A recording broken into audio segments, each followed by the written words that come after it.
Sean, how is Sheldon doing? Just, obviously a tough He's doing injury. good, yeah. Of course he's disappointed, and he'll have the surgery.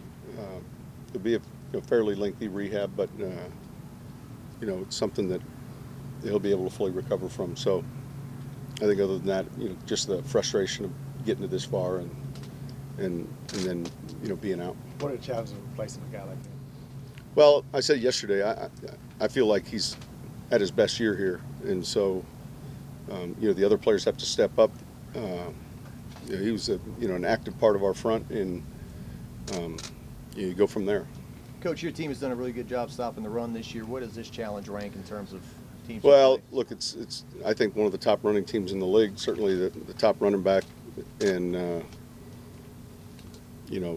CJ, obviously since he's been there, has done a great job. So they're well coached, very disciplined with what they do, and Sean and those guys on offense, it's pretty consistent. And so it's winning the line of scrimmage, it's being in the right gap, and understanding the fits. How are you feeling about the health and depth on your offensive line right now? Good. I think everyone was full today. Sean, you've been here a long time, obviously.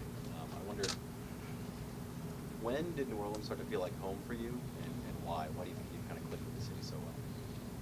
Well, the first reason you click with the city is you win. Right?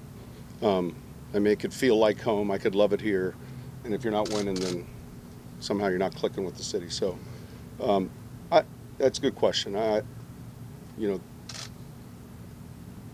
Probably after 3 years, 4 years. Look, when we came in 2006, it was right after Katrina, and so there weren't a lot of cars coming in. There were a lot of cars leaving. And putting the staff together, putting a team together, at that time, maybe there was 3 hotels open.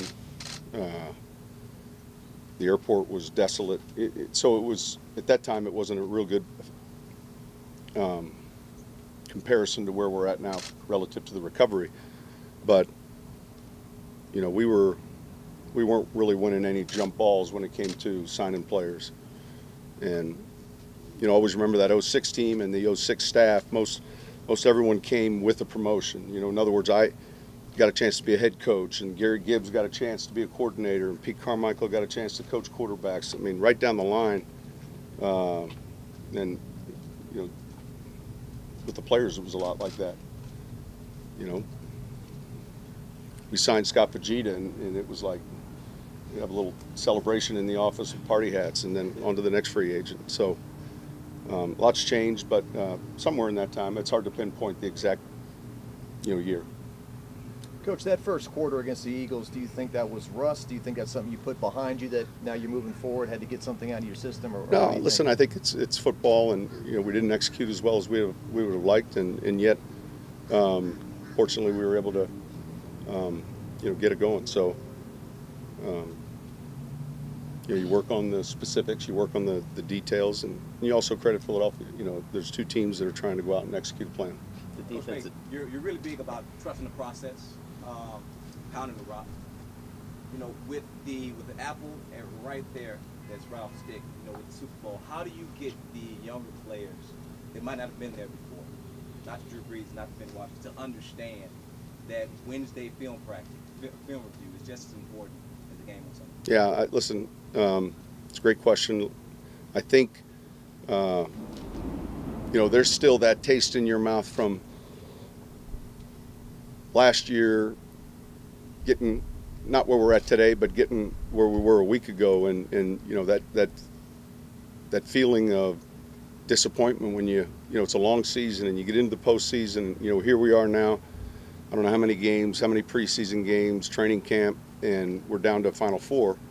And so, man, there's a sense of urgency at 9 a.m., at 10 a.m. There's a sense of urgency in the walkthrough, in the film, the scout team this week. You wouldn't even, it's all different.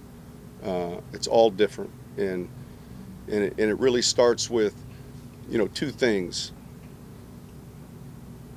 You're not the most important player. In other words, your teammates are, right?